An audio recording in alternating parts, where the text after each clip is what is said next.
നമ്മളിന്ന് ഇവിടെ ഉണ്ടാക്കാൻ പോകുന്നത് ഒരു പാലട പായസമാണ്. പാലട പായസത്തിന് അട നമുക്ക് റെഡിമെയ്ഡ് അല്ലാതെ എങ്ങനെ വീട്ടിലുണ്ടാക്കാമെന്ന് നോക്കാം. വളരെ എളുപ്പമാണ്.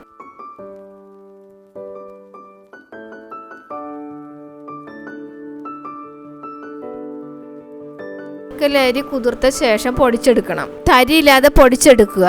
തരി ഉണ്ടെങ്കിൽ നമ്മൾ അരിച്ചെടുത്താൽ മതി. അതിന് ശേഷം നമ്മൾ വെള്ളം ഒഴിച്ചിട്ട് കുഴച്ചെടുക്കുക. അതിനുശേഷം നെയ്യ് ഇടുക. ടൈറ്റ് ആണെങ്കിൽ കുറച്ചും കൂടെ വെള്ളം ചേർത്ത് ലൂസാക്കി എടുക്കുക. നെയ്യ് കൂടുതൽ ആവശ്യമുള്ളവർക്ക് നെയ്യ് ഇടാം.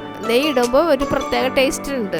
ഇനി നമുക്ക് വാഴല വാട്ടിയെടുക്കണം. ആവശ്യമനുസരിച്ച് വാഴല വെട്ടിയെടുത്തിട്ട് അത് അടുപ്പത്ത് വെച്ചിട്ട് നമുക്ക് വാട്ടിയെടുക്കണം. ഇതിനും കൂടെ ഞാൻ നെയ്യ് ചേർത്തിട്ടുണ്ടായിരുന്നു. അത് ഇച്ചിരി മയം കിട്ടാനും ടേസ്റ്റ് കിട്ടുവാനാണ്. പിന്നെ വാഴലയിൽ ചെയ്യണ പോലെ നമ്മളിങ്ങനെ കാണിച്ചെടുത്താൽ മതി. എന്നിട്ട് ശരിക്കും അത് ചുരുട്ടിയെടുക്കണം. ചുരുട്ടിയെടുത്തതിന് ശേഷം നമ്മളൊരു നൂല് കൊണ്ട് കെട്ടിയെടുക്കുക. ഇനി കുറച്ച് വെള്ളം നമ്മൾ തിളപ്പിക്കണം ആദ്യം. എന്നിട്ട് നമ്മൾ ചുരുട്ടി വെച്ചിരിക്കുന്ന വാഴല തിളച്ച വെള്ളത്തിലിട്ട് ഇടുക. 10-20 മിനിറ്റ് നമ്മളത് വേവിച്ചെടുത്തതിന് ശേഷം അത് മാറ്റിയെടുക്കണം. ഉരുളി ചൂടായതിന് ശേഷം 1 കിലോ പഞ്ചസാര നമുക്കിടാം. 1 കിലോ പഞ്ചസാര മതി ഈ പായസത്തിന്. അല്ലെങ്കിൽ മധുരം അധികമായി കഴിഞ്ഞാൽ കൊള്ളൂലല്ലോ. ഇപ്പം എല്ലാവർക്കും ഷുഗറൊക്കെ ഉള്ള കാരണം ശരിക്കും ഇളക്കിക്കൊണ്ടിരിക്കുക. ഒന്ന് ചൂടായതിന് ശേഷം നമുക്ക് പാലൊഴിച്ചാൽ മതി. അടുക്കി പിടിക്കാതെ ഇളക്കണം. നമുക്ക് പാലൊഴിച്ച് കൊടുക്കുക. ഞാനിതിൽ 2 ലിറ്റർ പാലാണ് ഇപ്പോൾ ഒഴിച്ചേക്കണത്. എന്നിട്ട് കുറച്ചും കൂടെ കുറുകി വരുമ്പോൾ ഇടയ്ക്ക് ഞാൻ പാലൊഴിച്ച് കൊടുക്കുന്നുണ്ട്. കുറച്ച് ഒറ്റയടിക്ക് ഞാൻ ഒഴിച്ചിട്ടില്ല. മൊത്തം ഞാൻ 3.5 ലിറ്റർ പാലാണ് എടുത്തേക്കണത്. കുറേശ്ശെ ഒഴിച്ചു കൊടുത്താൽ മതി. ഈ പാലും ശരിക്കും തിളച്ച ശേഷം നമുക്ക് അട ഇടാൻ പാടുള്ളൂ.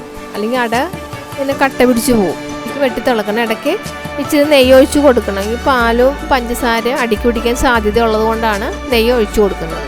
നമുക്ക് അടയിടാം. പാല് ശരിക്കും വെട്ടി തിളച്ചിട്ടുണ്ട്. ഇത് കുഞ്ഞ് അടയിടാം. അടയിടുമ്പോൾ ശരിക്കും ഇളക്കിക്കൊണ്ടിരിക്കണം. അല്ലെങ്കിൽ കട്ട പിടിച്ച് പോകും.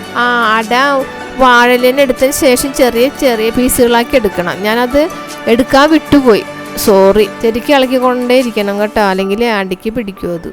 അപ്പോൾ ഇടയ്ക്കുന്ന് നെയ്യ് ഇട്ട് കൊടുക്കുക. ഇനി കൈ എടുക്കാതെ ഇളക്കിക്കൊണ്ടിരിക്കണം കുറുകണ വരെ. അടയിൽ പാലും പഞ്ചസാരയൊക്കെ പിടിക്കും. നമ്മുടെ പായസം ഇവിടെ റെഡി ആയിട്ടുണ്ട്. ആ കളറൊക്കെ മാറി വന്ന കണ്ടില്ലേ? അത് ഇരിക്കും തോറും കുറുകി വരും. അപ്പം നമ്മൾ ഇത്തിരി കുറുകി പോയാൽ നമുക്ക് പേടിക്കാനൊന്നുമില്ല. കുറച്ച് പാല് തിളപ്പിച്ച് വെച്ചാൽ മതി. എന്നിട്ട് നമുക്ക് അപ്പം അതനുസരിച്ച് ഇത്തിരി പാല് നമുക്ക് ചേർത്ത് കൊടുത്താൽ മതി. കശുവണ്ടിയും കിസ്മിസും നമുക്ക് വറുത്തെടുക്കാം. നെയ്യിലാണ് വറുത്തെടുക്കുന്നത്. കശുവണ്ടിയും കിസ്മിസും നമുക്ക് പായസത്തിലോട്ടിടാം. കൊറോണ ഒക്കെ ആയതുകൊണ്ട് ആരും പുറത്തോട്ടൊന്നും പോകണില്ലല്ലോ. അപ്പം എല്ലാവരും വീട്ടിൽ തന്നെയല്ല ഓണം ആഘോഷിക്കുന്നത്. അപ്പം ഇങ്ങനത്തെ ഒരു പായസമൊക്കെ നിങ്ങൾ ഉണ്ടാക്കി നോക്കുക.